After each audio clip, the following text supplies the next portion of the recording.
Okay, सबैजना जय मसी। आजको क्लासमा तपाईलाई स्वागत छ। अनि 25 र 26 नम्बर क्लासमा छौँ हामी आज, र योभन्दा अगाडिको केही क्लासको रिभ्यूलाई हेर्नेछौँ ताकि आजको क्लासलाई चाहिँ बुझ्नको सहज होस् भनेर। अनि त्यो समयमा हामी हेरेका थियौँ कि मण्डली संरचना हैन एकदम विभाजित विषय हो। त्यहाँ धेरै प्रकारका हैन मण्डली धेरै जस्तो हैन मण्डलीलाई चाहिँ हामी हेर्छौँ भने त्यहाँ चाहिँ धेरै सिद्धान्तहरू हामी देख्न सक्छौँ। अनि त्यहाँबाट हामीले चाहिँ धेरै कुराहरू हामी चाहिँ देख्न सक्छौँ। त्यहाँ चाहिँ विभिन्न अवधारणा हामी देख्न सक्छौँ। जस्तै अगुवाहरू त्यहाँ हुन्छन् र त्यहाँ समान रूपमा चाहिँ विश्वासीलाई चाहिँ उनले चाहिँ अगुवाई गरेको हामी पाउन सक्छौँ। अनि कतिपय मण्डलीमा चाहिँ विश्वासीले पनि अगुवालाई चुन्दछन् र सँगै विश्वासीले नै अगुवालाई चाहिँ निर्देशित अथवा निर्देशन गर्ने काम गर्दछन् भनेर हाम्रो सरले बताउनु भएको थियो। अनि कति मण्डलीमा चाहिँ एउटा पास्टर हुन्छन् जसको मातहतमा चाहिँ अगुवाहरू हुन्छन् अनि विभिन्न मण्डलीका कामहरूमा प्रयोग गर्छन्। त्यसपछि सभाहरूमा अथवा चाहिँ मण्डलीमा चाहिँ उनीहरू हुन्छन् र उनीहरू चाहिँ सेवाको निम्ति प्रयोग गर्छन् भनेर हाम्रो सरले बताउनु भएको थियो। अनि अर्को हामी हेरेका थियौँ कि प्रकाशको 16बाट हामी हेरेका थियौँ त्यहाँ पास्टरको विषयमा चाहिँ हामीले देख्न सक्छौँ। अनि मण्डलीका दूत भनेर हामी देख्न सक्छौँ। त्यहाँ चाहिँ मण्डलीका दूत भन्नु मतलब त्यहाँ एन्जल अनि ग्रिकमा हामी देख्न सक्छौँ एकोलोस भन्ने प्रयोग गरेको छ। यो चाहिँ बहुवचनमा चाहिँ जनाउँदछ।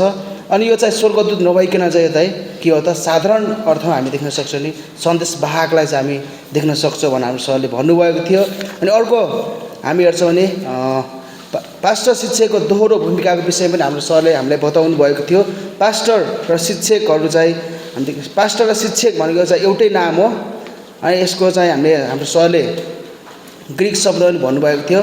अनि पोइमेन काई डिडास्को भनेर हाम्रो सरले भन्नुभएको थियो जसको अर्थ चाहिँ पास्टर शिक्षक हो भनेर हामी देख्न सक्दछौँ।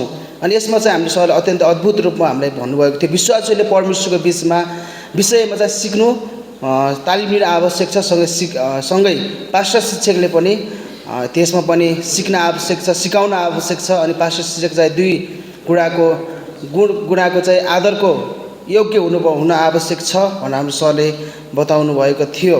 अनि पास्टर चाहिँ माग गरेर मात्र आदर खोज्ने होइन, तर चाहिँ विश्वासीले पास्टरको परिश्रमलाई हेरेर चाहिँ उसको आदर गर्ने हो भनेर हाम्रो सरले बताउनु भएको थियो। अनि अर्को विषयमा हेरेका थियौँ हामीले परमेश्वरको हृदय होइन अनुसारको गोठालोको विषयमा पनि हाम्रो सरले बताउनु भएको थियो। अनि एउटा पास्टरले चाहिँ ठम्याउन आवश्यक छ उसको मण्डली कुन कुराहरूद्वारा चाहिँ गइरहेको छ अनि कुन परिस्थितिद्वारा गइरहेको छ भनेर चाहिँ एउटा पास्टरले चाहिँ ठम्याउन आवश्यक छ। अनि सँगै परमेश्वरको वचन चाहिँ त्यही अनुसार चाहिँ आफ्नो विश्वासीलाई आफ्नो गोठालोलाई चाहिँ खुवाउनु अति नै महत्त्वपूर्ण छ भनेर हाम्रो सरले बताउनु भएको थियो। अनि अर्को हेरेका थियौँ कि मुख्य पास्टर उसका टिमको विषयमा पनि हाम्रो सरले बताउनु भएको थियो। अनि धेरै मण्डलीमा चाहिँ एल्डरहरूको समूह हुन्छ अनि उनीहरूसँग चाहिँ बराबर अधिकार हुन्छन् अनि बराबर अधिकार प्रयोग गरेर चाहिँ मण्डलीलाई डर्ने काम गर्दछन् भनेर हाम्रो सरले बताउनु भएको थियो। अनि दोस्रो क्लासमा हामी हेरेका थियौँ कि दोस्रो क्लासमा चाहिँ हामीले पास्टरको चाहिँ जवाफदेहिताको विषयमा हेरेका थियौँ। अनि परमेश्वरले केही कुरा राख्नु भएको छ। अनि यदि एउटा पास्टरले सही शिक्षा प्रचार गरेर छोडिदिएर पापमा जिउन थाल्यो भने त्यहाँ चाहिँ अगुवाहरू हामीले चाहिँ त्यहाँ लिन आवश्यक छ अनि सम्झाउन आवश्यक छ भनेर हाम्रो सरले भन्नुभएको थियो। भन्नु मतलब यदि कुनै पास्टरले चाहिँ मण्डलीमा यदि पाप अथवा कुनै खराब कार्य गरेको छ भने त्यहाँ चाहिँ हामीले अगुवाले भन्न आवश्यक छ अथवा व्यक्तिगत रूपमा त्यो अगुवासँग हामी कुरा गर्न आवश्यक छ होइन। यदि जान्छौँ भनेपछि त्यहाँ चाहिँ उसले चाहिँ यदि हो मैले पाप गरेको यदि उसले स्वीकार गर्छ भने चाहिँ त्यसपछि हामीले चाहिँ के गर्न आवश्यक छ त उसलाई चाहिँ ऊ चाहिँ परमेश्वरको वचनमा चाहिँ होइन उनले चाहिँ स्वीकार गरेपछि त्यस परमेश्वरको वचन उहाँ चाहिँ पढ्न सक्नुहुन्छ, उहाँले चाहिँ सिकाउन सक्नुहुन्छ। यदि उहाँ चाहिँ निरन्तर रूपमा यदि पापमा जिइराख्नु भयो भने मण्डलीमा अथवा पास्टर अगुवाहरू सँगसँगै मण्डलीलाई पछि पर्कर गर्न सकिन्छ भनेर हाम्रो सरले भन्नुभएको थियो। अनि अगुवापन डिक्कन र सभाघरको जिम्मेवारीको विषयमा पनि हेरेका थियौँ।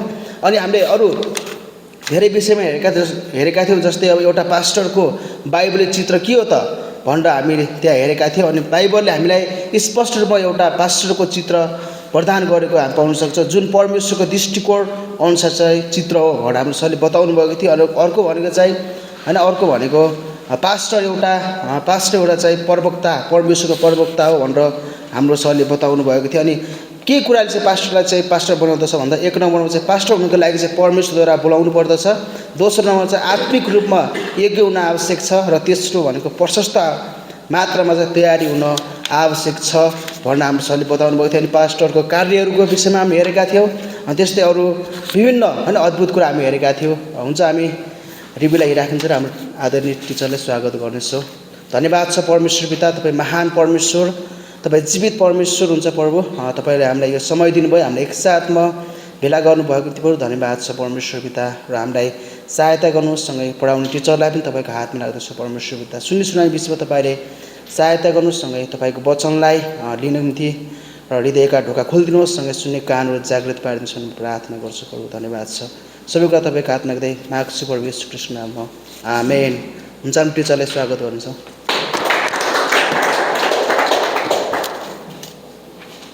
हुन्छ, धन्यवाद रिभ्यूको निम्ति। हामीले के पढेका थियौँ अरे गएको हप्तामा? भर्खर रिभ्यू सुन्यौँ नि होइन? कतिजनाले ध्यान दिएर सुन्नुभयो? कसैले पनि ध्यान दिएर सुन्नुभयो भनेपछि विकासले आएर यहाँ चाहिँ आएर रिभ्यू गर्नुभएको बेकार भयो होइन त? जहिले पनि याद गर्नुहोस् है, कसैले आएर यहाँ चाहिँ आएर रिभ्यू गर्छ भने त्यसले चाहिँ तपाईँलाई गएका कक्षाहरूमा पढेका कुराहरू स्मरण गर्नको निम्ति सहायता गर्छ होइन? ताकि यो कक्षामा पनि तपाईँलाई के गर्न सकोस्, सजिलो हुन सकोस् होइन? जे कुराहरू हामी सिक्दैथ्यौँ गएको कक्षासँग जोडिन सकोस् भनेर रिभ्यू गरिन्छ खास। त्यही भएर रिभ्यू गर्दाखेरि त्यहाँ छेउ अगाडि केही लेखिँदैछ भने पनि त्यो त ध्यान दिन आवश्यक छैन, त्यो कक्षाभरि रहन्छ। अनि तपाईँले कक्षाको समयमा तपाईँले त्यो लेख्न सक्नुहुन्छ, कक्षाको समयमा त्यसको विषयमा थाहा गर्न सक्नुहुन्छ। त्यही भएर रिभ्यूमा पनि तपाईँले ध्यान दिनु होला। हुन्छ, हामी कक्षामा जानेछौँ। आजको कक्षा रहेको छ एउटा पास्टरको मुख्य जिम्मेवारीहरू। अनि हामीले गएको कक्षामा पास्टर भनेको के हो होइन, पास्टरका कार्यहरू के हुन् अथवा पास्टरको अधिकार कति छ होइन, पास्टरका जिम्मेवारीहरूको विषयमा पनि हामीले हेरेका थियौँ भने आज चाहिँ हामी मुख्य जिम्मेवारीहरूको विषयमा हेर्न गइरहेका छौँ। र जब हामी हेर्छौँ भने बाइबलले चाहिँ होइन, विशेष गरी बाइबलमा चाहिँ त्यहाँ चाहिँ पास्टरीय सेवकाई जब अभ्यास गरिएको छ भने त्यहाँ चाहिँ विभिन्न किसिमका भूमिकाहरू र विभिन्न किसिमका जिम्मेवारीहरू पास्टरहरूले निभाएको हामी देख्न सक्दछौँ र त्यहाँ चाहिँ विशेष गरी 5वटा भूमिकाहरू छन् जुन एउटा पास्टरले पुरा गर्नैपर्छ अथवा निभाउनैपर्छ। जिम्मेवारीहरू छन् जुन एउटा पास्टरले निभाउनैपर्छ, पुरा गर्नैपर्छ। पहिलो छ प्रचारक अनि प्रचारकको भूमिका अथवा प्रचारकको जिम्मेवारी। एउटा पास्टरको जिम्मेवारी भनेको प्रचार गर्नु हो। त्यसपछि दोस्रो छ शिक्षक। एउटा पास्टर शिक्षक हुनैपर्छ भनेर हामीले गएको कक्षामा भनेका थियौँ होइन? पास्टरको चाहिँ दोहोरो भूमिका छ, पास्टर र शिक्षकको भूमिका होइन? पास्टर र शिक्षकको भूमिका भनेर हामीले हेरेका थियौँ। त्यसपछि तेस्रो छ सेवक। एउटा पास्टर चाहिँ सेवक हुनैपर्छ होइन? पास्टरको भूमिका चाहिँ सेवकको भूमिका होइन? एउटा पास्टरले चाहिँ सेवकको भूमिका निभाउनैपर्छ। यसलाई चाहिँ अङ्ग्रेजीमा मिनिस्टर भनेर भनिएको छ, जसलाई अक्षरश अनुवाद गर्छौँ भने मन्त्री भन्ने हुन्छ होइन? मन्त्रीहरू पनि के को निम्ति छन् त? त्यहाँ छेउ सेवाको निम्ति छन्। अनि एउटा पास्टर चाहिँ सेवक हुनैपर्छ भन्ने कुरा यसले जनाउँदछ। त्यसपछि चौथो छ सल्लाहकार। अब सल्लाहको विषयमा त सायद मैले तपाईँलाई यो कक्षामा सिकाइरहनु पर्दैन, किन? तपाईँले क्रिस्चियन सल्लाह होइन, क्रिस्चियन परामर्श भन्ने कक्षा गर्दै हुनुहुन्छ। त्यहाँ छेउ एकदमै असल तरिकाले तपाईँले परामर्शको विषयमा सिक्नुभएको छ। आजको कक्षामा थोरै मात्र कुराहरू हामी हेर्नेछौँ, बाँकीको कुराहरू तपाईँले त्यही क्रिस्चियन परामर्शबाटै लिनुहुनेछ है त। त्यसपछि 5औं छ अगुवा। एउटा पास्टर चाहिँ अगुवा हुनैपर्छ, अर्थात् अरूलाई डोर्याउने, अरूको निम्ति नमुना बन्ने होइन? अरूको निम्ति नमुना बन्ने व्यक्ति हुनै पर्दछ भन्ने कुरा हामी यहाँ चाहिँ देख्न सक्दछौँ होइन? पास्टरका 5वटा जिम्मेवारीहरू यहाँ चाहिँ हामीले हेऱ्यौँ। धन्यवाद।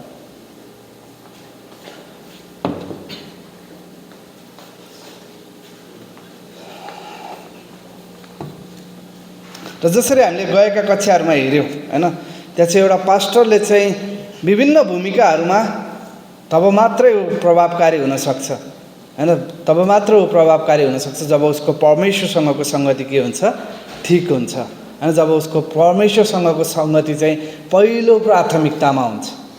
याद गर्नुहोस्, तब मात्र उसको सेवकाई प्रभावकारी हुन्छ होइन? उसका यी सम्पूर्ण भूमिकाहरू अथवा यी सम्पूर्ण जिम्मेवारीहरू 5वटा जिम्मेवारीहरू तब मात्र प्रभावकारी हुन्छन् जब उसको परमेश्वरसँगको सङ्गति ठिक हुन्छ। अर्थात् पहिलो प्राथमिकतामा उसको परमेश्वरसँगको सङ्गति हुँदछ। र हामी त्यहाँ चाहिँ देख्न सक्छौँ पास्टर जब परमेश्वरसँग ठिक हुन्छ होइन उसको सेवकाई चाहिँ आत्मिक रूपमा होइन सबल हुँदै जान्छ, आत्मिक रूपमा सबल हुँदै जान्छ। र त्यसले चाहिँ विशेष गरी जब एउटा पास्टरको सेवकाई सफल भएको हामी देख्छौँ भने, आत्मिक रूपमा सबल भएको हामी देख्छौँ भने त्यसले चाहिँ उसको परमेश्वरसँगको सङ्गति र सम्बन्ध ठिक भएको कुरालाई पनि जनाउँदछ। हुन्छ, अब यहाँ छ याद गर्नुहोस् त, हामीले भन्यौँ कि पास्टरले चाहिँ धेरैवटा जिम्मेवारीहरू पुरा गर्नुपर्छ होइन, पास्टरले चाहिँ धेरै जिम्मेवारी पुरा गर्नुपर्छ। अब त्यसमा एउटा पास्टर को हो त होइन, एउटा पास्टरले चाहिँ के गर्नुपर्छ त होइन, जब उसले आफ्नो सेवकाईलाई अगाडि बढाउँछ भने उसले के कुराहरू अभ्यास गर्नुपर्छ भन्ने विषयमा हामी हेर्नेछौँ। पहिलो होइन, उसले परमेश्वरको उद्देश्यको प्रवर्धक हुन आवश्यक छ, अर्थात् परमेश्वरको उद्देश्यलाई नै अगाडि बढाउन आवश्यक छ। दोस्रो, ऊ बाइबलीय जिम्मेवारीहरूप्रति जानकार हुन आवश्यक छ होइन। उसको बाइबलीय जिम्मेवारीहरू के हो त, हामीले भर्खरै हेऱ्यौँ नि, हेर्नुहोस् त जिम्मेवारीहरू, पास्टरले आफ्नो जिम्मेवारीहरू के हो त्यो कुरा जान्न आवश्यक छ, त्यो विषयमा उसले थाहा पाउन आवश्यक छ। तेस्रो, ऊ मण्डलीको जीवन होइन, उसको मण्डलीको जीवनमा सक्रिय रूपमा सहभागी हुन आवश्यक छ होइन, मण्डलीय जीवनमा सक्रिय रूपमा सहभागी हुन आवश्यक छ। चौथो, ऊ चाहिँ आफ्ना मानिसहरूको निम्ति उपलब्ध भइरहन आवश्यक छ, ऊ चाहिँ आफ्ना मानिसहरूको निम्ति उपलब्ध भइरहन आवश्यक छ। पाँचौँ, ऊ परमेश्वरप्रति जवाफदेही हुन आवश्यक छ, अर्थात् उसले परमेश्वरलाई लेखा दिन आवश्यक छ उसको सेवकाई र मण्डलीको निम्ति होइन, उसको सेवकाई र मण्डलीको निम्ति परमेश्वरप्रति जवाफदेही हुन आवश्यक छ। कति नम्बरमा पुग्यौँ? पाँचौँ। त्यसपछि छैठौँ, उसले वास्तवमै पवित्र आत्माको सामर्थ्यमा सेवा गर्न आवश्यक छ होइन, उसले आफ्नो सामर्थ्यमा होइन तर पवित्र आत्माको सामर्थ्यमा सेवा गर्न आवश्यक छ। र सातौँ र अन्तिम बुँदा होइन, सातौँ र अन्तिम बुँदा, उसले सधैँ परमेश्वरको वचनको आज्ञाकारी हुन कोसिस गर्न आवश्यक छ, अर्थात् सङ्घर्ष भन्छौँ नि होइन, परिश्रम गर्न आवश्यक छ। उसले सधैँ परमेश्वरको वचनको आज्ञाकारी हुन सङ्घर्ष अथवा परिश्रम गर्न आवश्यक छ। हुन्छ, हामी अब एउटा पास्टरको मुख्य जिम्मेवारी चाहिँ प्रचारक होइन, प्रचारकको जिम्मेवारी हो। एउटा पास्टर चाहिँ प्रचारकको रूपमा भन्ने बुँदालाई हामी हेर्नेछौँ। पास्टर एउटा प्रचारक होइन, पास्टर एउटा प्रचारक। र जब हामी हेर्छौँ भने यो कक्षालाई होइन, प्रचारक भन्ने शब्दलाई हामी हेर्छौँ भने साधारण रूपमा यसले घोषणा गर्ने कार्यलाई जनाउँदछ होइन। प्रचार गर्नु भनेको के हो त? घोषणा गर्नु होइन, बताउनु भन्ने यसले जनाउँदछ। र जब हामी बाइबलमा हेर्छौँ भने प्रचार गर्ने भन्ने शब्दले चाहिँ घोषणा गर्ने भन्ने कुरालाई नै, अर्थात् परमेश्वरको वचन घोषणा गर्ने भन्ने कुरालाई जोड दिँदछ। जब पनि बाइबलमा प्रचार भन्ने शब्द प्रयोग गरेको छ भने अरू कुनै कुरा होइन तर परमेश्वरको वचन घोषणा गर्ने भन्ने कुरालाई यसले जोड दिएको हामी पाउन सक्छौँ। अनि जब हामी ग्रिकमा गएर हेर्छौँ भने ग्रिकमा चाहिँ प्रचार भन्ने शब्दको निम्ति पावलले 2 तिमोथी 4:2 उनले प्रयोग गर्छन् होइन, जहाँ चाहिँ प्रचार भन्ने शब्द उनले प्रयोग गर्छन्। र ग्रिकबाट त्यसको अर्थ निकाल्दाखेरि यसको अर्थ हुन्छ घोषणा गर्नु अथवा आधिकारिक रूपमा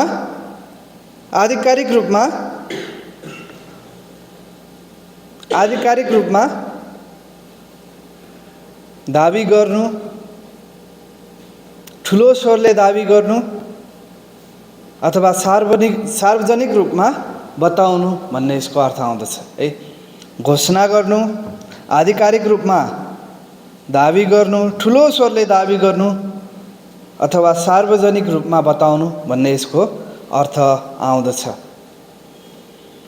र हामी यहाँ चाहिँ देख्न सक्छौँ प्रचारकहरूले चाहिँ सार्वजनिक रूपमा उनीहरूले के गर्छन्, आफ्नो मण्डलीमा परमेश्वरका सत्यताहरू अथवा बाइबलका सत्यताहरू राजाको अधिकारद्वारा उनीहरूले घोषणा गर्छन्। याद गर्नुहोस् त, एकदमै साहसी भएर होइन, राजाबाट पाएको अधिकारद्वारा उनीहरूले त्यो कुराहरू घोषणा गर्छन् अथवा दाबी गर्छन्। र जब हामी प्रचार भन्ने शब्दलाई हेर्छौँ भने प्रचारमा चाहिँ केही कुराहरू सहभागी हुन्छन् होइन। प्रचारमा चाहिँ जब हामी प्रचार गर्छौँ भने त्यहाँ चाहिँ घोषणा, व्याख्या, त्यसपछि सच्याइ भन्दा पनि यसलाई हामी पाप देखाउने भन्न सक्छौँ होइन। पाप देखाउनु,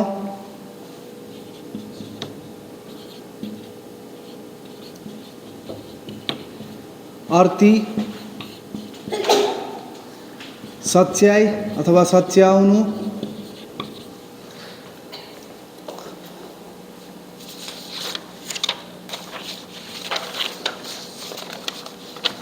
त्यसपछि प्रभाव पार्नु अथवा विश्वास गर्ने तुल्याउनु। प्रभाव पार्नु भनेको चाहिँ विश्वास गर्ने तुल्याउनु पनि हुन्छ है। प्रभाव पार्नु हैन, प्रभाव पार्नु। त्यसपछि उत्प्रेरणा, उत्प्रेरित गर्नु।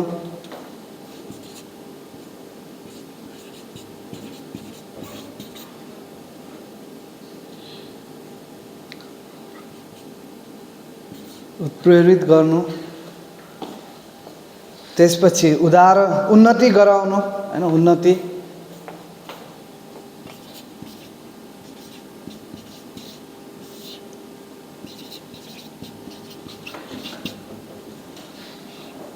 तपाईँले होमोलेटिक्स क्लास गर्नुभएको छ कतिजनाले हैन? त्यो होमोलेटिक्स क्लासमा पनि तपाईँहरूले यो अध्ययन गर्नुभयो होला सायद हैन? त्यसपछि प्रयोग,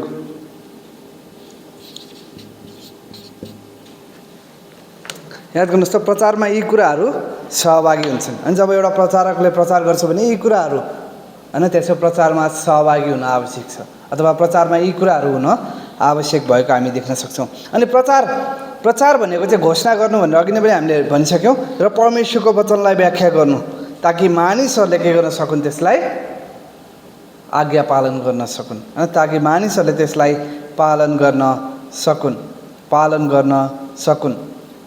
र त्यहाँ चाहिँ प्रचार भनेको के हो हैन? एकजना विद्वानले यसरी उनले प्रचारलाई व्याख्या गर्दछन्। प्रचार भनेको चाहिँ तर्कहरूलाई बल्दो बनाउनु हो अरे। तर्कहरूलाई के गर्नु? जीवित बनाउनु अथवा बल्दो बनाउनु भनेर उनले भनेका छन् हैन? प्रचार चाहिँ थियोलोजीबाट आउँदछ र त्यसले चाहिँ मानिसहरूलाई के गर्छ? बल्दो बनाउँदछ हैन? प्रचार चाहिँ ईश्वरशास्त्रबाट आउँदछ अर्थात् परमेश्वरका वचनहरूबाट आउँदछन् र त्यसले चाहिँ मानिसहरूलाई बल्दो बनाउँदछ अथवा सक्रिय पनि भन्न सक्छौँ हामी यसलाई हैन? परमेश्वरको वचन कुनै पनि दुई धारे तरबारभन्दा जीवित छ हैन? जीवित र धारिलो छ भन्ने शब्द जुन प्रयोग गरेको छ त्यही शब्द यहाँ छ हैन? बल्दो भन्ने हामी पाउन सक्छौँ।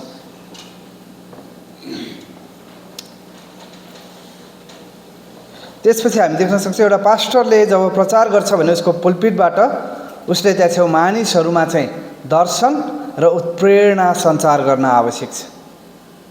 मानिसहरूमा दर्शन र उत्प्रेरणा सञ्चार गर्न आवश्यक छ ताकि मानिसहरूले परमेश्वरको निम्ति उनीहरू जिउन् र मानिसहरूले परमेश्वरको सेवा गरून्।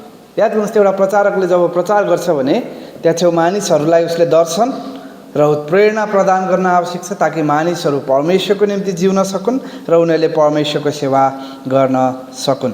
र जब पनि प्रचार गर्छ भने प्रचारमा चाहिँ प्रचारमा त्यहाँ छ जोश, दया र सत्यतालाई प्रकट गर्ने इच्छा अनि एकसाथ समावेश हुन आवश्यक छ। अनि त्यहाँ जोश पनि हुन आवश्यक छ र सँगै सत्यता प्रकट गर्ने एउटा इच्छा त्यहाँ छेउ समावेश हुन आवश्यक छ र सँगै दया पनि हैन त्यहाँ छेउ सँगै एकसाथ हैन समावेश हुन आवश्यक छ। त्यही भएर याद गर्नुहोस् त, प्रचार चाहिँ एउटा महत्त्वपूर्ण भाग हो हैन? सेवकाईको एउटा महत्त्वपूर्ण भाग हो अथवा पास्टरको हैन एउटा महत्त्वपूर्ण अङ्ग भन्न सक्छौँ हामी हैन? प्रचारलाई पास्टरको एउटा महत्त्वपूर्ण अङ्ग हो। त्यही कारण हामी बाइबल कलेजमा पनि प्रचारको निम्ति एउटा छुट्टै क्लास सिकाउँछौँ जसलाई हामी के भन्छौँ? होमोलेटिक्स। कसरी बाइबलीय सन्देश प्रचार गर्ने हैन? कसरी बाइबलीय सन्देश तयार गर्ने र प्रचार गर्ने भनेर हामी त्यहाँ छेउ सिकाउँदछौँ। र याद गर्नुहोस् त, विशेष गरी हैन प्रचार चाहिँ पुल्पिटबाट गर्ने गरिन्छ। शनिबारको दिन हुनसक्छ, मिडिक सर्भिसहरूमा हुनसक्छ र अन्य समयहरूमा हैन? अन्य समयहरूमा चाहिँ छेउ गर्ने गरिन्छ। अब प्रचारको उद्देश्य के हो त? प्रचारको उद्देश्य चाहिँ विशेष गरी यी कुराहरू हुन आवश्यक छन् हैन? केही बुदाहरू म दिनेछु, तपाईँहरूले टिप्न सक्नुहुन्छ। प्रचारको उद्देश्य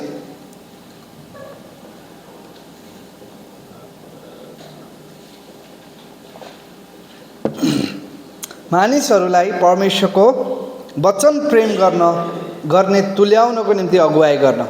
अनि प्रचार चाहिँ किन गर्न आवश्यक छ? मानिसहरूलाई परमेश्वरको वचन प्रेम गर्न अगुवाई गर्न अनि परमेश्वरको वचनलाई प्रेम गर्नको निम्ति डोर्याउनलाई प्रचार गरिन आवश्यक छ। के प्रेम गर्नलाई? परमेश्वरको वचनलाई प्रेम गर्नलाई, होइन। भजन सङ्ग्रह 119 को 14 देखि 16, यूहन्ना 5 अध्यायको 39 देखि 40। भजन सङ्ग्रह 119 को 14 देखि 16, यूहन्ना 5 को 39 देखि 40। मानिसहरूलाई परमेश्वरको वचनको सत्यता र सिद्धान्तहरू जान्ने तुल्याउनको निम्ति, ताकि उनीहरूले परमेश्वरलाई मनपर्ने तरिकाले जिउन सकुन्, होइन। मानिसहरूले चाहिँ परमेश्वरको वचनको सत्यता जानुन् र सिद्धान्तहरूलाई सिकुन्। याद गर्नुहोस्, त्यहाँ चाहिँ परमेश्वरको वचनमा सिद्धान्तहरू पनि छन्, कसरी हामीले आफ्नो दैनिक जीवन जिउने भनेर, ताकि के गर्न सकौँ? परमेश्वरलाई मनपर्ने जीवन जिउन सकेका हौँ। दोस्रो तिमोथी 4 को 2, नेहेमिया 8 को 8 देखि 9। दोस्रो तिमोथी 4 को 2, दोस्रो तिमोथी 4 को 2, नेहेमिया 8 को 8 देखि 9। त्यसपछि तेस्रो, परमेश्वरको वचनको अधिकारमा समर्पित हुन, परमेश्वरको वचनको अधिकारमा समर्पित हुन र परमेश्वरको वचनमा भरोसा गर्नको निम्ति मानिसहरूलाई डोर्याउन, है, मानिसहरूलाई डोर्याउन त्यसो प्रचार गरिन आवश्यक छ। मानिसहरूलाई डोर्याउन, परमेश्वरको वचनको अधिकारमा समर्पण गर्न र परमेश्वरको वचनमा भरोसा गर्न, मानिसहरूलाई डोर्याउन, होइन, भरोसा गर्ने कुरामा डोर्याउन। पहिलो थेसलोनिकी 2 को 13, भजन सङ्ग्रह 19 को 7 देखि 11। पहिलो थेसलोनिकी 2 को 13, भजन सङ्ग्रह 19 को 7 देखि 11। मानिसहरूले परमेश्वरको वचनको आज्ञाकारी भएर त्यसलाई जीवनको मार्ग बनाउन सकुन् भनेर प्रचार गर्न आवश्यक छ। मानिसहरूले परमेश्वरको वचनको आज्ञाकारी भएर त्यसलाई जीवनको मार्ग बनाउन सकुन् भनेर प्रचार गर्न आवश्यक छ। मत्ती 7 को 24 देखि 27, याकुब 1 को 22 देखि 25। मत्ती 7 को 24 देखि 27, याकुब 1 को 22 देखि 25। मानिसहरूलाई उद्धारमा र आत्मिक परिपक्वतामा, होइन, ख्रिस्टमा आत्मिक परिपक्वतामा डोर्याउनको निम्ति, मानिसहरूलाई उद्धारमा र ख्रिस्टमा आत्मिक परिपक्वतामा डोर्याउनको निम्ति दोस्रो तिमोथी 3 को 15 देखि 17। दोस्रो तिमोथी 3 को 15 देखि 17। अब त्यसपछि अब प्रचारमा के हुनु हुँदैन त, होइन। प्रचार के को लागि गरिन्छ भन्ने कुरा त हामीले हेऱ्यौँ। अब प्रचारमा के गरिनु हुँदैन त, होइन। प्रचारले के गर्नु हुँदैन? प्रचारले प्रचारकलाई उचाल्नु हुँदैन, प्रचारले प्रचारकलाई उचाल्नु हुँदैन। दोस्रो कोरिन्थी 4 को 5 पद, प्रचारले व्यक्तिगत धारणा अथवा दर्शनशास्त्रलाई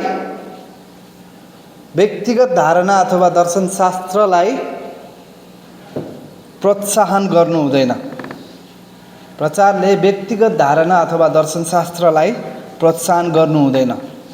पहिलो कोरिन्थी 2 को 1 देखि 5, कलसी 2 को 6 देखि 8, दोस्रो पत्रुस 1 को 19 देखि 21। पहिलो कोरिन्थी 2 को 1 देखि 5, कलसी 2 को 6 देखि 8, दोस्रो पत्रुस 1 को 19 देखि 21। प्रचारले परमेश्वरको वचनद्वारा मानिसहरूलाई कुट्नु हुँदैन, अनि प्रचारले चाहिँ परमेश्वरको वचनद्वारा मानिसहरूलाई हिर्काएको महसुस गर्नु हुँदैन। जस्तै त्यसो धेरै भनौँ न ठाउँमा मानिसहरूले के गर्छन् भने अहिले पनि कोही बिरामी भयो भने बाइबलले टाउकोमा हिर्काउँछन् क्या। अनि त्यही तरिकाले प्रचारले चाहिँ हिर्काउनु भएन। अब त्यसो बाइबलले हिर्काउनु त्यो अक्षरज कुरा भयो भने प्रचारले पनि होइन कतिपय अवस्थामा मानिसहरूलाई चोट पुर्याइरहेको हुन्छ, हिर्काइएको मानिसहरूले महसुस गर्छन्, त्यो महसुस गर्नु भएन। नेहेमिया 8 को 9 देखि 12, नेहेमिया 8 को 9 देखि 12।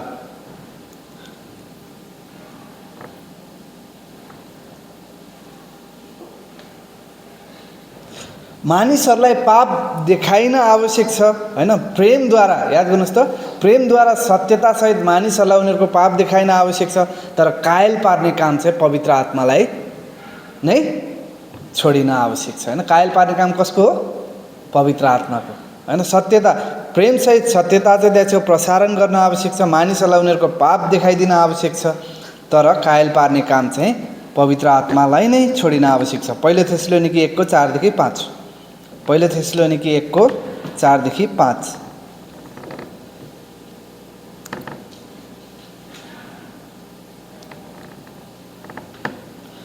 प्रचार चाहिँ व्यक्तिगत फाइदाको निम्ति प्रयोग गरिनु हुँदैन। व्यक्तिगत फाइदाको निम्ति प्रयोग गरिनु हुँदैन। दोस्रो कोरिन्थी 2 को 17 पद। अनि प्रचारमा चाहिँ कुनै पनि यस्तो कुरा घोषणा गरिनु हुँदैन जुन चाहिँ परमेश्वरको वचनभन्दा विपरीत छ। अनि प्रचारमा चाहिँ कुनै पनि यस्तो कुराहरू घोषणा गरिनु हुँदैन जुन परमेश्वरको वचनभन्दा विपरीत छ। पहिलो कोरिन्थी 4 को 6 पद, पहिलो कोरिन्थी 4 को 6 र मर्कुस 7 को 1 देखि 9। मर्कुस 7 को 1 देखि 9। र याद गर्नुहोस् त, प्रचारलाई चाहिँ जहिले पनि पवित्र अवसरको रूपमा हेरिन आवश्यक छ हैन। तर यसलाई हल्का सम्झेर दूषित चाहिँ तुल्याउनु हुँदैन, यसलाई बङ्ग्याउनु हुँदैन हैन, यसलाई जथाभावी प्रयोग गर्नु हुँदैन। प्रचारलाई चाहिँ सधैँ पवित्र अवसरको रूपमा सोचिन आवश्यक छ। अब एउटा प्रचारकले कहिले पनि बिर्सनु हुँदैन कि ऊ चाहिँ परमेश्वरको सट्टामा हैन, परमेश्वरको तर्फबाट के गर्ने मानिस हो, बोल्ने मानिस हो हैन, परमेश्वरको प्रवक्ता हो र उसले चाहिँ के गर्छ, परमेश्वरकै वचनहरू मानिसहरूलाई सुनाउँदछ हैन। यो कुरा चाहिँ कहिले पनि उसले बिर्सनु हुँदैन। परमेश्वरको कुराहरू मात्र उसले मानिसहरूलाई सुनाउनु पर्छ भन्ने कुरा। अब प्रचार चाहिँ कहिले गर्ने त हैन, प्रचार के हप्ताको एकचोटि मात्र गर्ने हो त? हप्ताको एकचोटिसम्म मात्रै सीमित बनाउने हो त? धेरै जसो पास्टरहरूले हैन प्रचार चाहिँ के गर्छन् त, हप्ताको एकचोटि मात्रै उनीहरूले गर्छन्। हप्ताको एकचोटिमा मात्रै त्यसलाई सीमित तुल्याउँदछन्। हप्ताको एकचोटि मण्डली आयो, प्रचार गर्यो, त्यही हप्ताको एकचोटि प्रचार गर्नुको निम्ति तयारी गर्यो, सिद्धियो। तर होइन, प्रचार चाहिँ दैनिक जीवनमा हैन त्यहाँ चाहिँ आवश्यक छ। दैनिक जीवनमा त्यहाँ चाहिँ आवश्यक छ। याद गर्नुहोस् त, हरेक दिन हैन त्यहाँ चाहिँ बिहान त्यहाँ चाहिँ प्रचार गरिन आवश्यक छ। त्यही भएर त हामी डिभोसन गर्छौँ हैन, गर्छौँ नि हामी डिभोसन हैन, डिभोसन गर्छौँ। अनि हरेक दिन चाहिँ त्यहाँ चाहिँ प्रचारको आवश्यक छ। त्यही भएर हाम्रोमा मिडविक सर्भिस हुन्छ, त्यही भएर हाम्रोमा यहाँ चाहिँ बाइबल कलेज छ। याद गर्नुहोस् त, ताकि हरेक दिन त्यहाँ चाहिँ वचन प्रचार भएको होस्। एउटा दिनमा मात्र हैन, अथवा हप्ताको एक दिनमा मात्र त्यो सीमित नभएको होस् भनेर। र जब हामी प्रचार हैन, जब त्यहाँ चाहिँ मानिस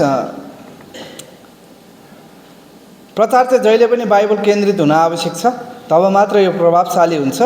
कारण यसले मात्रै मानिसहरूलाई हैन, केवल बाइबल केन्द्रित वचनले मात्र मानिसहरूलाई दैनिक रूपमा परमेश्वरको वचनमा के गर्दछ त, सामना गराउँदछ हैन। दैनिक रूपमा परमेश्वरको वचनमा सामना गराउँदछ।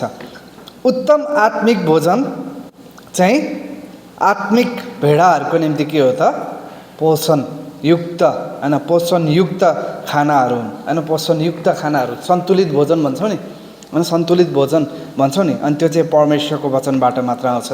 त्यहाँ चाहिँ यदि आत्मिक भेडाहरू छन् हैन, जसले परमेश्वरको वचनबाट सन्तुलित भोजन खोज्छन् भने त्यो सन्तुलित भोजन चाहिँ केवल परमेश्वरको वचनबाट मात्र आउँदछ। त्यही भएर त्यहाँ चाहिँ शनिबार प्रचार हुन्छ, त्यहाँ चाहिँ बुधबार प्रचार हुन्छ, शनिबार छुट्टै प्रकारको प्रचार हुन्छ, बुधबार छुट्टै प्रकारको प्रचार हुन्छ। किन? त्यो चाहिँ सन्तुलित भोजन बनाउनको निम्ति हैन। कुन समयमा कार्बोहाइड्रेट बढी चाहिन्छ, कुन समयमा प्रोटिन बढी चाहिन्छ अनि त्यो चाहिँ एउटा प्रचारकले थाहा गर्न आवश्यक छ हैन। कुन समयमा कस्तो प्रकारको शिक्षाहरू चाहिन्छ अनि त्यही अनुसार शिक्षाहरू दिन आवश्यक छ। अब एउटा पास्टर चाहिँ शिक्षकको रूपमा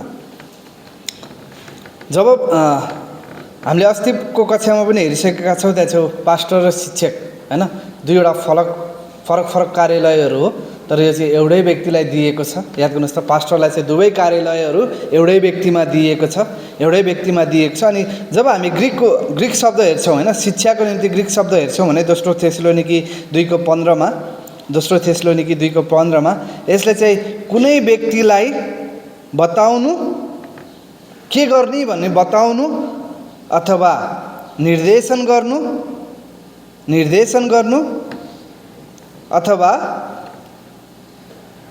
अथवा आधिकारिक रूपमा सल्लाह प्रदान गर्नु भन्ने जनाउँदछ। अनि शिक्षाले चाहिँ के गर्छ त, कुनै व्यक्तिलाई के गर्ने भन्ने बताउनु, निर्देशन गर्नु अथवा आधिकारिक रूपमा सल्लाह दिनु भन्ने यसले बताउँदछ। र प्रचार चाहिँ याद गर्नुहोस् त, प्रचार चाहिँ मानिसहरूलाई आत्मिक परिपक्वतामा डोर्याउनको निम्ति आवश्यक छ। दैनिक रूपमा उनीहरूलाई भोजनको रूपमा खुवाइन आवश्यक छ प्रचारमा भने। यो चाहिँ विशेष गरी चेला बनाउने कुरामा चाहिँ शिक्षा चाहिँ के छ त, दिन आवश्यक छ। अनि शिक्षा चाहिँ चेला बनाउने कुरामा समर्पित भएको हामी देख्न सक्छौँ विशेष गरी। अनि शिक्षाले चाहिँ मानिसहरूलाई चेलापनमा डोर्याएको हामी देख्न सक्दछौँ। र जबकि त्यहाँ चाहिँ हामी देख्न सक्छौँ एउटा पास्टरले होइन एउटा प्रचारकको भूमिका खेल्दछ, एउटा प्रचारकको भूमिका खेल्दछ, तर सँगसँगै उसले के गर्दछ त, एउटा शिक्षकको भूमिका पनि खेल्दछ। होइन एउटा पास्टरले केवल प्रचार मात्र गर्न आवश्यक छैन, तर उसले परमेश्वरको वचनद्वारा मानिसहरूलाई सिकाउन पनि आवश्यक छ। पहिलो तिमोथी 4:13, पहिलो तिमोथी 5:17, एज्रा 7:10, एज्रा 7:10। अनि एउटा पास्टरको जिम्मेवारी चाहिँ के हो त, प्रचार गर्नु मात्र होइन तर सँगै सिकाउनु पनि हो। होइन सँगै सिकाउनु पनि हो। त्यही भएर त एफएससी 4:11 देखि 16 पदमा हामी देख्छौँ पास्टर शिक्षक भन्ने कार्यालय पाउँदछौँ। होइन पास्टर शिक्षक भन्ने कार्यालय पाउँदछौँ, जसले चाहिँ केवल प्रचारद्वारा मानिसहरूलाई प्रेरित मात्र गर्दैन, तर सँगसँगै आफूसँग भएको शिक्षाको वरदानद्वारा मानिसहरूलाई चेलापनमा पनि डोर्याउँदछ। अनि चेलापनमा पनि डोर्याउँदछ। र यहाँ छेउ विशेष गरी हामी पास्टर चाहिँ शिक्षक हो भन्ने कुरामा होइन जोड दिएर हामी यहाँ छेउ यो सन्दर्भलाई हेरिरहेका छौँ। अब शिक्षाको उद्देश्य के हो त, होइन अथवा शिक्षक हुनुको उद्देश्य के हो त, शिक्षा दिनुको उद्देश्य के हो त, त्यो कुरालाई हामी हेर्नेछौँ। पहिलो, परमेश्वरको बगाललाई खुवाउनु, होइन परमेश्वरको वचनद्वारा खुवाउनको निम्ति शिक्षा दिइन्छ। परमेश्वरको बगाललाई परमेश्वरको वचनद्वारा खुवाउनको निम्ति शिक्षा दिइन्छ।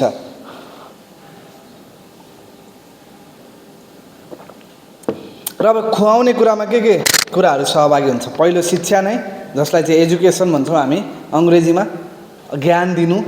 एजुकेसन शिक्षा भन्दा नि यसलाई ज्ञान भनौँ, ज्ञान दिनु। होइन ज्ञान दिनु विशेष गरी मानिसहरूलाई परमेश्वरको होइन मानिसहरूलाई परमेश्वरको खाँटी शिक्षाद्वारा, परमेश्वरको वचनको खाँटी शिक्षाद्वारा के गर्नु, सिकाउनु भन्ने यसको अर्थ हुन्छ।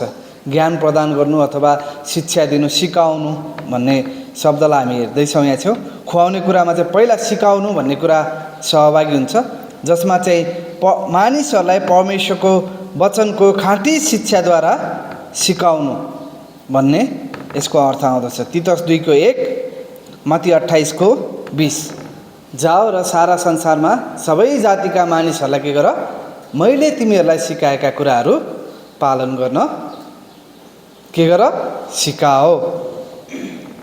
त्यसपछि दोस्रो छ सुसज्जित बनाउनु, अर्थात् मानिसहरूलाई धार्मिकतामा तालिम दिनु, होइन कसरी उनीहरू जिउनुपर्छ भनेर उनीहरूलाई सिकाउनु भन्ने यसको अर्थ आउँदछ। अर्थात् परमेश्वरको मार्गहरू सिकाउनु, होइन परमेश्वरको मार्गहरू सिकाउनु। ख्रिस्टले आफ्नो मण्डली कसरी जिएको चाहनुहुन्छ अनि त्यो कुराहरू बताउनु। जस्तै एफएससीको पुस्तकमा हामी देख्न सक्छौँ नि, तिमीहरू को हौ भन्ने कुरा पहिला पावलले बताउँछन्, अनि त्यसपछि अब तिमीहरू फलानु व्यक्तिहरू हो भने तिमीहरू कसरी जिउनुपर्छ, फलानु व्यक्ति जसरी नै, अनि त्यसरी नै तिमीहरू जिउनुपर्छ। तिमीहरू नयाँ मानिस हौ भने नयाँ मानिस अनुसार नै हिँड भनेर त्यहाँ चाहिँ पावलले भन्दछन्। दोस्रो तिमोथी 3:16 देखि 17, एफएससी 4:11 देखि 16 पद, एफएससी 4:11 देखि 16 पद। सुसज्जित बनाउनु, होइन सुसज्जित बनाउनु भन्ने शब्दलाई हामी हेर्दैछौँ। त्यसपछि तेस्रो छ उन्नति गराउनु, निर्माण गर्नु, उन्नति गर्नु अथवा निर्माण गर्नु, होइन उन्नति गर्नु अथवा निर्माण गर्नु। मानिसहरूलाई शिक्षाद्वारा ख्रिस्टको परिपक्वतासम्म ल्याउनु, होइन मानिसहरूलाई शिक्षाद्वारा ख्रिस्टको परिपक्वतासम्म ल्याउनु, जसमा उनीहरूको पालन पोषण पर्दछ, उनीहरूलाई सल्लाह दिने कुरा पर्दछ, उनीहरूलाई हप्काउने कुरा पर्दछ, उनीहरूलाई सच्याउने कुरा पर्दछ। यो भित्र चाहिँ के पर्दछ, उनीहरूको पालन पोषण, सल्लाह, हप्की र सच्याइ होइन र सच्याइ यसमा पर्दछ। कलसी 1:28 देखि 29 पद। त्यसपछि खुवाउने कुरामा अर्को कुरा सहभागी हुन्छ, जसलाई हामी भन्छौँ उत्साह, होइन उत्साह। अब हामी यहाँ छेउ उत्साहको निम्ति के गर्छौँ त, धर्मशास्त्रहरू प्रयोग गर्छौँ र मानिसहरूलाई सहायता गर्छौँ र मानिसहरूलाई, याद गर्नुहोस् त, साहस प्राप्त गर्नको निम्ति उनीहरूलाई हामी सहायता गर्छौँ के द्वारा धर्मशास्त्रहरू प्रयोग गरेर होइन धर्मशास्त्रद्वारा मानिसहरूले साहस पाउनको निम्ति आशा पाउनको निम्ति उनीहरूलाई हामी सहायता गर्छौँ ताकि उनीहरूले परमेश्वरमा आशा पाउन सकुन् र परमेश्वरको वचनको प्रतिज्ञाहरूमा भर पर्न सकुन् होइन परमेश्वरको वचनको प्रतिज्ञाहरूमा भर पर्न सकुन् रोमी 15को 1 देखि 4 पद रोमी 15को 1 देखि 4 पद। अब याद गर्नुहोस् त शिक्षाको पहिलो उद्देश्य के रहेछ त भेडाहरूलाई परमेश्वरको वचनद्वारा खुवाउनु। अब शिक्षाको दोस्रो उद्देश्य पहिलो उद्देश्यमा हामीले 4वटा बुँदाहरू हेऱ्यौँ। अब शिक्षाको दोस्रो उद्देश्य हामी हेर्छौँ भने भेडाहरूलाई के गर्नु त गलत शिक्षाहरू र गलत शिक्षकहरूबाट बचाउनु। भेडाहरूलाई अथवा बगाललाई गलत शिक्षा अथवा गलत शिक्षकहरूद्वारा बचाउनु। गलत शिक्षा भन्दा पनि झुटा, यहाँ चाहिँ झुटा है, गलत होइन, झुटा शिक्षा र झुटा शिक्षकहरूद्वारा बचाउनु। प्रेरित 20को 27 देखि 31, प्रेरित 20को 27 देखि 31, तितस 1को 9, तितस 1को 9। त्यसपछि हामी यहाँ चाहिँ देख्न सक्छौँ कि शिक्षकको काम चाहिँ होइन सिकाउने काम चाहिँ परमेश्वरको अगाडि सबैभन्दा ठुलो जिम्मेवारी हो। अनि परमेश्वरको अगाडि राखिएको परमेश्वरले होइन हाम्रो निम्ति राख्नुभएको उहाँको अगाडि राख्नुभएको सबैभन्दा ठुलो जिम्मेवारी चाहिँ सिकाउने काम हो। याकुब 3को 1 पद, याकुब 3को 1 पद। अब यहाँ चाहिँ केही तरिकाहरू छन् सिकाउने होइन, यहाँ चाहिँ सिकाउने केही तरिकाहरू छन्। पहिलो छ त्यहाँ चाहिँ सभामा सिकाउने होइन, मण्डलीमा सिकाउन सकिन्छ। जस्तै हरेक शनिबार होइन त्यहाँ छेउ सङ्गतिको समयमा त्यहाँ छेउ के गर्न सकिन्छ 1 अथवा 2 घन्टाको होइन सङ्गतिपछि 1 अथवा 2 घन्टाको बाइबल कक्षाहरू होइन बाइबल शिक्षाको समय त्यहाँ छेउ राख्न सकिन्छ। याद गर्नुहोस् त शनिबारकै दिन होइन सङ्गतिपछि भ्याइँदैन भने सङ्गतिभन्दा अगाडि कुनै तरिकाले होइन त्यहाँ शनिबारको दिन एउटा कक्षा त्यहाँ छेउ राख्न सकिन्छ, एउटा कक्षा त्यहाँ छेउ राख्न सकिन्छ। त्यसपछि मिडविक सर्भिसहरूमा याद गर्नुहोस् त मिडविक सर्भिसमा प्रचारभन्दा पनि बढी शिक्षात्मक प्रचारहरू त्यहाँ छेउ हुन्छन् अनि शिक्षात्मक प्रचारहरू त्यहाँ छेउ हुन्छन्। त्यसपछि बाइबल कलेजका कक्षाहरूमा त्यहाँ छेउ सिकाउन सकिन्छ। यी क्षेत्रहरूमा के गर्न सकिन्छ एकसाथ अनि ठुलो समूहलाई के गर्न सकिन्छ सिकाउन सकिन्छ। त्यसपछि दोस्रो सानो झुन्डहरूमा अथवा व्यक्तिगत रूपमा सिकाउन सकिन्छ, सानो झुन्डहरूमा अथवा व्यक्तिगत रूपमा सिकाउन सकिन्छ। त्यहाँ छेउ भनौँ न सानो सानो झुन्ड 2-4 जना व्यक्तिहरूको एउटा झुन्ड बनाएर घरेलु सङ्गतिहरूमा सिकाउन सकिन्छ। अथवा त्यहाँ छेउ घरै घर होइन घर घर घुमेर आज यसको घरमा फलानुको घरमा भनेर 3-4 जना व्यक्तिहरूलाई जम्मा गरेर त्यहाँ छेउ सिकाउन सकिन्छ। तितस 2को 3 देखि 5 अनुसार त्यहाँ चाहिँ एउटा पास्टरले चाहिँ के गर्न जरुरी छ सबभन्दा पहिला बुढी स्त्रीहरूलाई सिकाउन आवश्यक छ। याद गर्नुहोस् त किनकि उनीहरूले चाहिँ जवान स्त्रीहरूलाई सिकाउनको निम्ति उनीहरू विश्वासयोग्य हुन्छन् तब होइन। त्यहाँ चाहिँ अब बुढा व्यक्तिहरूलाई सिकाउन आवश्यक छ किनकि उनीहरूले आफ्ना परिवारका अरू व्यक्तिहरूलाई सिकाउन सक्दछन्। त्यसपछि एउटा पास्टर आफैले चेलापन गर्न आवश्यक छ, चेलाहरू बनाउन आवश्यक छ, मानिसहरूलाई तालिम दिन आवश्यक छ र भविष्यका होइन महत्त्वपूर्ण अगुवाहरू अथवा मुख्य अगुवाहरू उसले खडा गर्न आवश्यक छ। यो चाहिँ कहाँबाट हुन्छ सानो झुन्डहरूबाट होइन सानो झुन्डहरूबाट पास्टरलाई पछ्याउने व्यक्तिहरूलाई एउटा पास्टरले शिक्षा दिन सक्छ होइन शिक्षा दिन सक्दछ। जस्तै हामी ऱ्याप सेसनहरू गर्छौँ अनि हामी व्यक्तिगत शिक्षाहरू पनि दिन्छौँ व्यक्तिगत रूपमा होइन कुनै व्यक्तिले प्रश्न लिएर आउँछ भने हामी उसलाई व्यक्तिगत रूपमा शिक्षा पनि दिन्छौँ अनि यसरी पनि के गर्न सकिन्छ शिक्षा दिन सकिन्छ। अब तेस्रो बुँदामा हामी जानेछौँ एउटा पास्टर चाहिँ सेवक हुन आवश्यक छ। के हुन आवश्यक छ सेवक हुन आवश्यक छ। अब सेवकले चाहिँ के गर्छ सेवकले सधैँ अरूको सेवा गर्छ, सेवकले सधैँ अरूको सेवा गर्दछ पहिलो। दोस्रो सेवकले अरूको आवश्यकताहरू जान्दछ र त्यो पुरा गर्ने काम गर्दछ। सेवकहरूले सधैँ अरूको सेवा गर्दछ। दोस्रो सेवकहरूले अरूको आवश्यकता जान्दछ र त्यो आवश्यकता पुरा गर्ने काम गर्दछन्। तेस्रो सेवकले चाहिँ विशेष गरी अरूको फाइदाको निम्ति कार्य गर्दछ, अरूको फाइदाको निम्ति कार्य गर्दछ। र जब हामी यहाँ चाहिँ पास्टरलाई चाहिँ सेवक भनेर भन्दैछौँ भने पास्टरको चाहिँ एउटा होइन गोठालोको भूमिकालाई हामी यहाँ छेउ दर्शाउँदैछौँ होइन। पास्टर चाहिँ सेवक हो भनेर भन्दैछौँ भने पास्टरको गोठालोको भूमिकालाई हामी यहाँ छेउ दर्शाउँदैछौँ जसले चाहिँ के गर्छ वास्ता गर्दछ कसको आत्मिक मानिसहरूको होइन अथवा आफ्ना मानिसहरूको शारीरिक मानसिक भावनात्मक र आत्मिक आवश्यकताहरूको उसले वास्ता गर्दछ।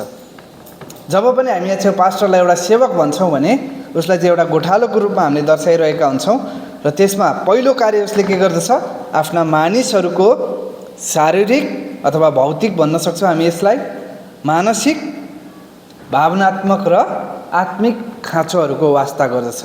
त्यसपछि दोस्रो, ऊ आफ्ना मानिसहरूसित परिचित हुन्छ होइन अथवा सँगै सहभागी हुँदछ। दोस्रो होइन, सेवक हो भनेर भन्छौँ भने, एउटा पास्टरलाई चाहिँ गोठालो हो भनेर भन्छौँ भने ऊ आफ्ना मानिसहरूसित सहभागी अथवा परिचित हुँदछ।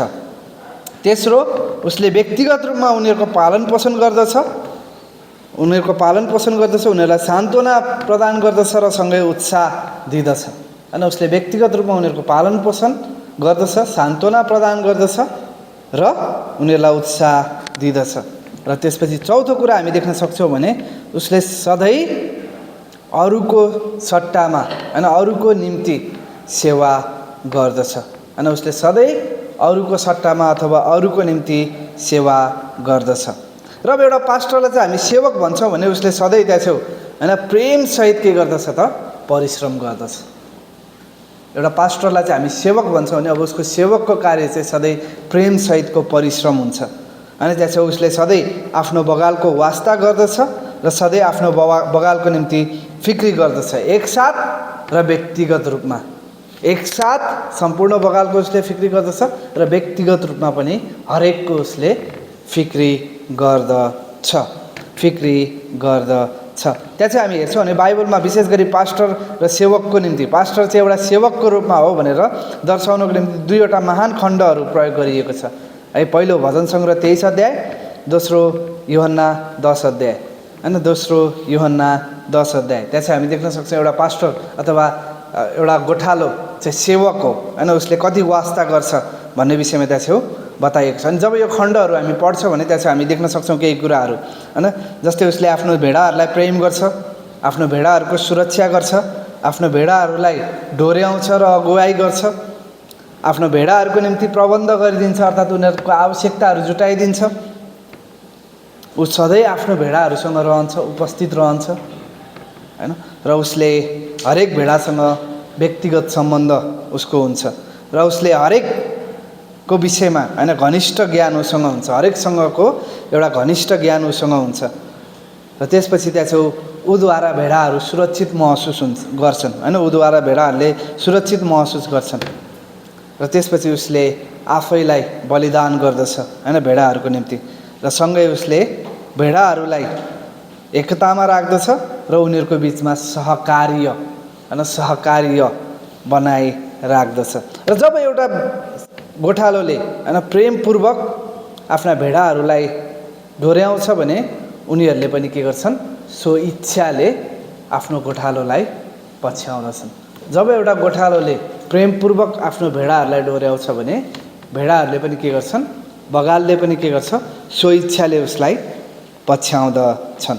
र याद गर्नुहोस्, कहिले पनि एउटा गोठालोले होइन आफ्नो लट्ठी चाहिँ के को निम्ति प्रयोग गर्दैन, भेडाहरूलाई कुट्नको निम्ति, उनीहरूलाई अधीनमा ल्याउनको निम्ति प्रयोग गर्दैन होइन। एउटा गोठालोले कहिले पनि भेडाहरूलाई अधीनमा ल्याउनको निम्ति र उनीहरूलाई कुट्नको निम्ति आफ्नो लट्ठी प्रयोग गर्दैन, तर त्यसको सट्टा उनीहरूको सेवा गर्नको निम्ति होइन उनीहरूको फाइदाको निम्ति के गर्छ, त्यो लट्ठीलाई प्रयोग गर्दछ।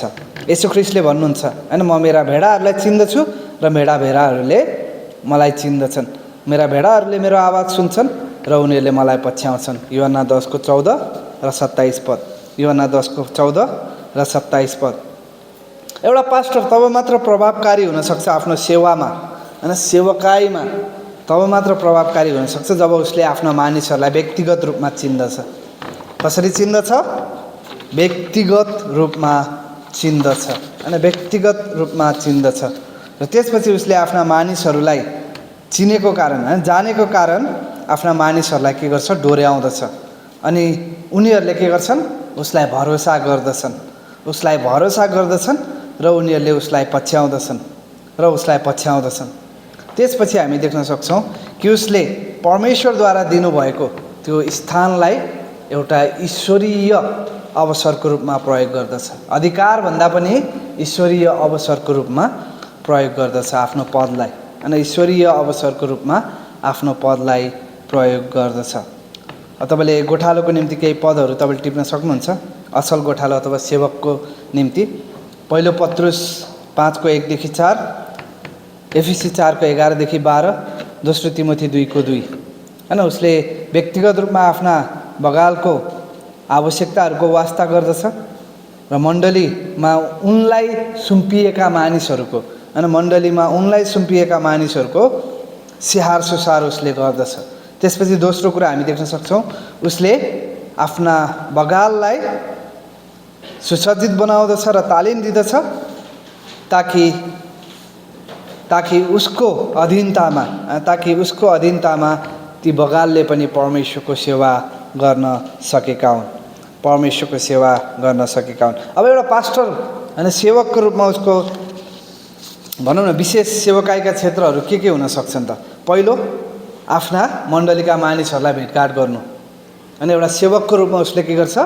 मण्डलीका मानिसहरूलाई भेटघाट गर्दछ, मण्डलीका मानिसहरूलाई भेटघाट गर्दछ र त्यसको निम्ति पहिला उसले आफ्नो मण्डलीलाई जान्न आवश्यक छ, होइन। आफ्नो मण्डलीमा भएका मानिसहरूको विषयमा थाहा पाउन आवश्यक छ। यदि एउटा मण्डलीमा लगभग 200 जना जति छन् भने त्यहाँ चाहिँ एउटा पास्टरले, होइन, सबैको विषयमा जान्न सक्छ, होइन, उसले व्यक्तिगत रूपमा उनीहरूलाई चिन्न सक्छ। तर 200 भन्दा बढी छन् भने त्यहाँ चाहिँ उसले अगुवाहरू, डिकनहरू खटाउन आवश्यक छ र त्यहाँ चाहिँ व्यक्तिगत रूपमा, याद गर्नुहोस् त, हरेक व्यक्तिलाई भेटिन आवश्यक छ, हरेक व्यक्तिसँग प्रार्थना गर्न आवश्यक छ, सङ्गति गर्न त्यहाँ चाहिँ आवश्यक हुन्छ।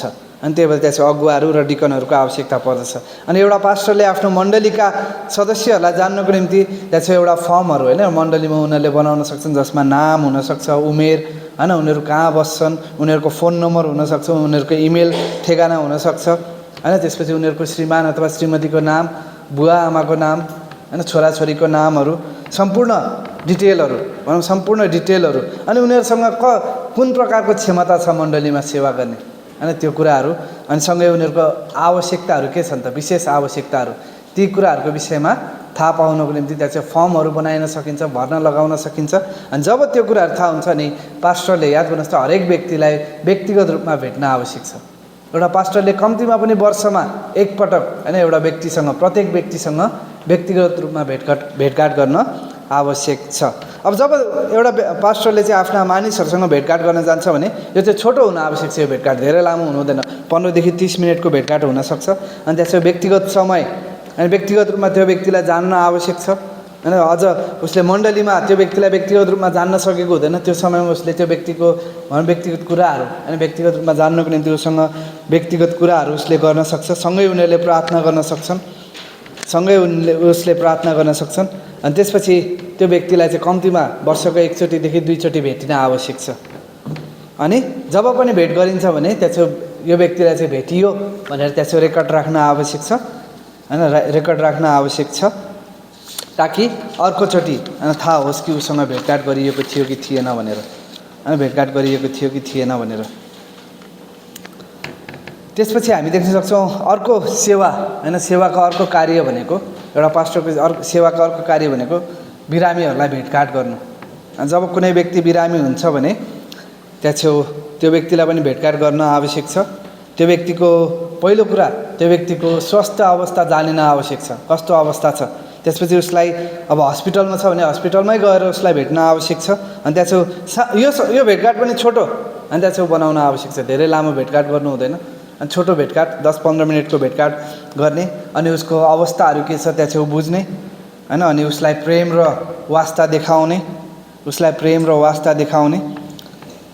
अनि त्यसपछि कसरी पास्टरले र मण्डलीले उसलाई कसरी सहायता गर्न सक्छन् भनेर सोध्ने, अनि उसलाई केही धर्मशास्त्रका पदहरूबाट उसलाई बाँड्ने, होइन, सुनाउने, त्यहाँ चाहिँ उसलाई सान्त्वना दिने, उत्साह दिने र उसलाई भनौँ न सामर्थ्य दिने र सँगै आशा पनि दिने, परमेश्वर, होइन, उसको साथमा हुनुहुन्छ भन्ने कुरा उसलाई महसुस गराउने।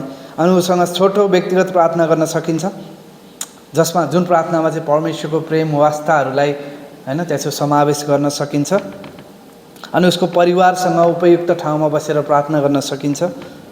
अनि त्यसपछि सँगै बेला बेलामा, होइन, उसको के भन्छौँ हामी, हालचाल भन्छौँ नि, होइन, उसको अवस्था के छ भनेर थाहा गर्न सकिन्छ अनि फेरि उसलाई होइन दोहोऱ्याएर भेटघाट गर्न सकिन्छ उसको हालचाल बुझ्नको निम्ति होइन उसको अवस्था कस्तो हुँदैछ सुध्रिँदैछ कि छैन भनेर थाहा गर्नको निम्ति मण्डली परिवार अथवा पास्टरले त्यहाँ छेउ भेटघाट गर्न सक्छन्।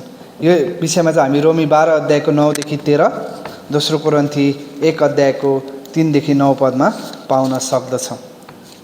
अब हामीले पास्टर एउटा सेवकको रूपमा भनेर हामी हेर्दैछौँ। अब एउटा सेवकको रूपमा उसले आफ्नो विश्वासीहरूलाई भेटघाट गर्न आवश्यक छ। कम्तीमा वर्षमा एकचोटि नत्र दुईचोटि होइन हरेक विश्वासीलाई व्यक्तिगत रूपमा एउटा पास्टरले भेट्न आवश्यक छ। यदि व्यक्तिगत रूपमा भेट्न सम्भव छैन होइन त्यसो धेरै विश्वासीहरू छ भने उसले के गर्न आवश्यक छ अगुवा र डिकनहरू खटाउन आवश्यक छ ताकि हरेक विश्वासीसँग व्यक्तिगत रूपमा भेटियोस् उनीहरूको व्यक्तिगत आवश्यकताहरू थाहा होस् होइन मण्डलीलाई उनीहरूको विषयमा प्रार्थना गर्न सकियोस् भनेर। अनि त्यसपछि दोस्रो सेवाको कार्य भनेको हामीले हेऱ्यौँ बिरामीहरूलाई भेटघाट गर्ने होइन आकस्मिक भेटघाटहरू भन्न सक्छौँ हामी यसलाई होइन आकस्मिक भेटघाटहरू। अनि त्यसपछि तेस्रो कुरा त्यसो विवाहहरू गराउने होइन पास्टर एउटा सेवकको रूपमा उसले के गर्नुपर्छ विवाहहरू पनि गराउन आवश्यक छ होइन विवाहहरू पनि गराउन आवश्यक छ। याद गर्नुहोस् त हरेक परिवारको जीवनमा त्यहाँ छेउ होइन ठुलो अर्थ राख्ने घटनाहरूमध्ये एउटा चाहिँ के हो त विवाह होइन विवाहले चाहिँ ठुलो अर्थ उनीहरूको जीवनमा राख्दछ ठुलो अर्थ उनीहरूको जीवनमा राख्दछ अथवा असल घटनाहरूमा होइन मुख्य चाहिँ एउटा विवाह पनि हो होइन मुख्य चाहिँ एउटा विवाह पनि हो। अनि यस्ता समारोहहरूमा होइन अथवा विवाह समारोहहरूमा चाहिँ एउटा पास्टर चाहिँ उनीहरूको मानिसहरूको हृदयसम्म पुग्न सक्छ अनि एउटा पास्टर चाहिँ मानिसहरूको हृदयसम्म पुग्न सक्छ।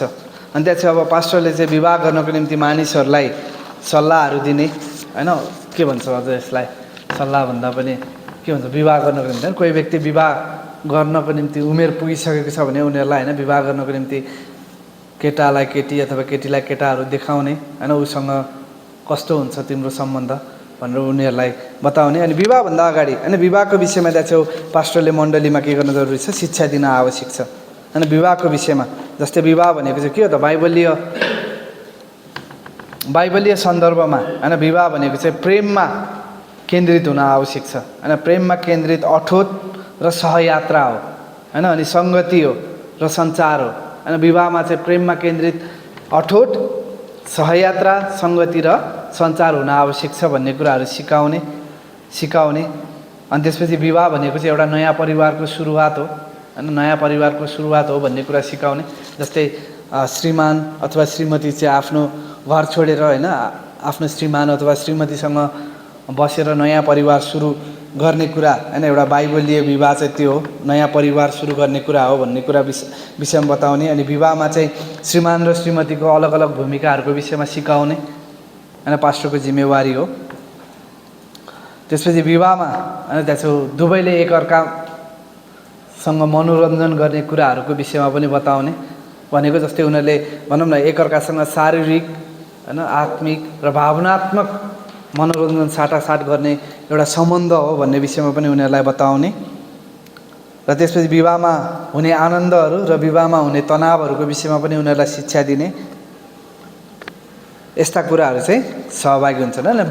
विवाह गराउनुभन्दा अगाडिका परामर्शहरू त्यहाँ चाहिँ दिने सायद परामर्शको कक्षामा तपाईँहरूले सिक्नुभएको छैन विवाह अगाडि कस्ता प्रकारका परामर्शहरू दिने भन्ने विषयमा त्यहाँ चाहिँ तपाईँहरूले सिकिसक्नु भएको छ।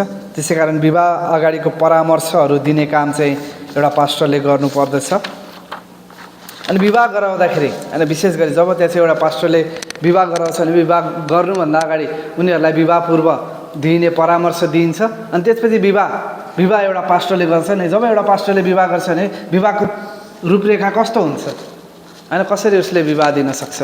अनि जस्तै यहाँ छ अब विवाहको समारोहमा के गर्न सकिन्छ होइन एउटा उदाहरण यहाँ छ म दिन गइरहेको छु। जस्तै के भन्छ विवाहको सङ्गतिको संरचना कस्तो प्रकारको हुन्छ सुरुमा स्वागत गर्ने होइन सबैजनालाई त्यहाँ चाहिँ स्वागत गर्न सकिन्छ अनि सुरुवाती प्रार्थना गर्न सकिन्छ अनि त्यहाँ चाहिँ एउटा गीत गाउन सकिन्छ अनि त्यहाँ चाहिँ भन्न सकिन्छ यहाँ चाहिँ दुला हुनुहुन्छ दुलै हुनुहुन्छ भनेर त्यहाँ चाहिँ भन्न सकिन्छ होइन त्यहाँ चाहिँ एउटा म्युजिक बजाएर अथवा एउटा गीत गाएर दुलैको प्रवेश गराउन सकिन्छ।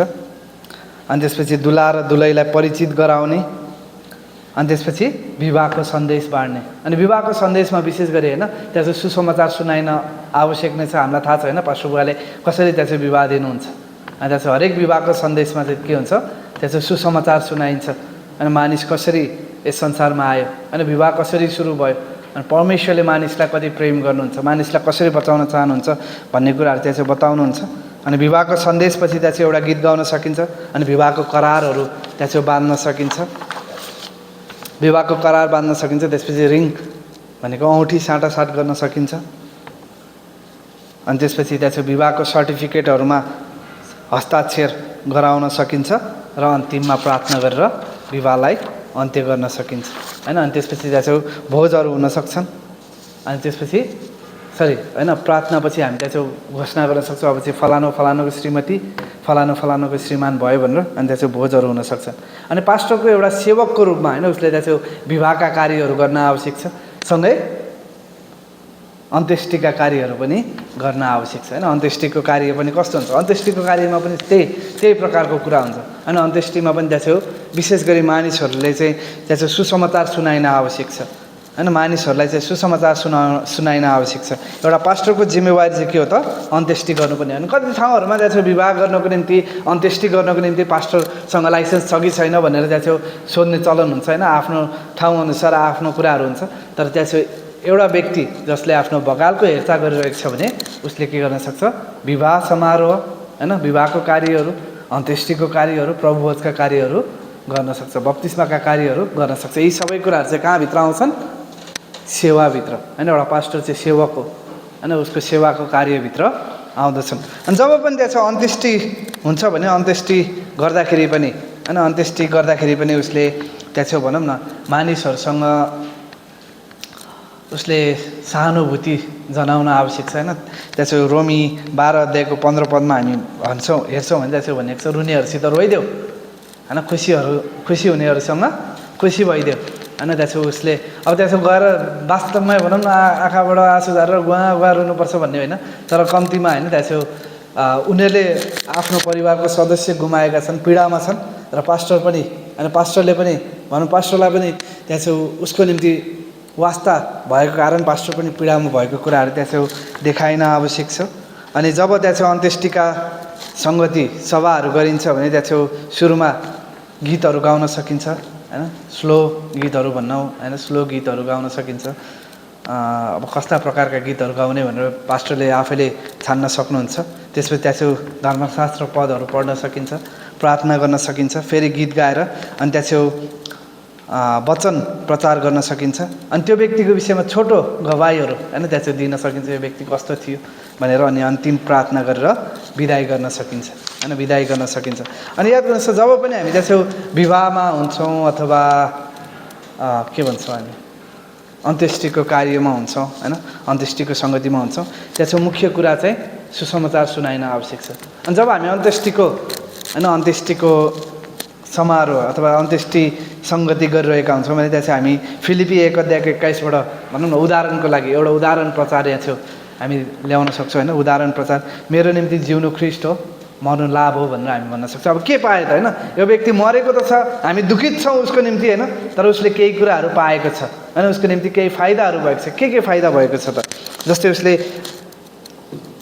योभन्दा असल शरीर प्राप्त गरेको छ होइन, महिमित शरीर प्राप्त गरेको छ।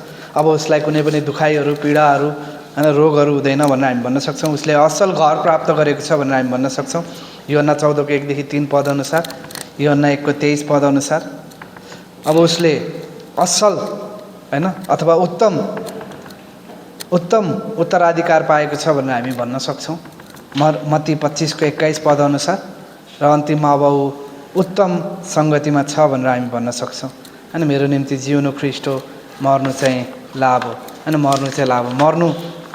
मर्ने कुरा कसरी लाभ हुनसक्छ, किन अब हामी ख्रिस्टसँगको सङ्गतिमा हुन्छौँ होइन, ख्रिस्टसँगको उपस्थितिमा हुन्छौँ भनेर हामी त्यहाँ छेउ भन्न सक्छौँ। अनि याद गर्नुहोस् त हरेक सेवक होइन यहाँ छेउ जब पास्टरले एउटा सेवकको कार्य गर्छ भने त्यहाँ चाहिँ बप्तिस्मा गर्छ, उसले प्रभु भोज गर्छ होइन, हामीले भन्यौँ नि होइन, धेरै कुराहरू गर्छ। उसले विवाह दिन्छ, त्यहाँ चाहिँ उसले अन्त्येष्टिको कार्यहरू गर्दछ। ती सबै कुरामा चाहिँ उसले सुसमाचार प्रचार गर्न आवश्यक छ होइन, मानिसहरूलाई ख्रिस्टमा डोर्याउने र मानिसहरूलाई ख्रिस्टमा परिपक्व बनाउने कुराहरूमा उसले जोड दिन आवश्यक छ। अनि एउटा पास्टरको जिम्मेवारीहरूमध्ये मुख्य जिम्मेवारी के हो त? एउटा सेवकको जिम्मेवारी पनि हो होइन, सेवकको जिम्मेवारी पनि हो। हुन्छ, हामी कक्षालाई यहीँ सिद्ध्याउनेछौँ र अर्को कक्षामा आउनेछौँ फेरि। अनि त्यसपछि हामी एउटा पास्टर चाहिँ सल्लाहकार हो भन्ने विषयमा हेर्नेछौँ है, एउटा सल्लाहकार हो भन्ने विषयमा हेर्नेछौँ। केही छ नबुझेको, सोध्नुपर्ने छ भने सोध्न सक्नुहुन्छ, नत्र 10 मिनट ब्रेक लिनुहोस्। बुझिँदैछ कक्षा?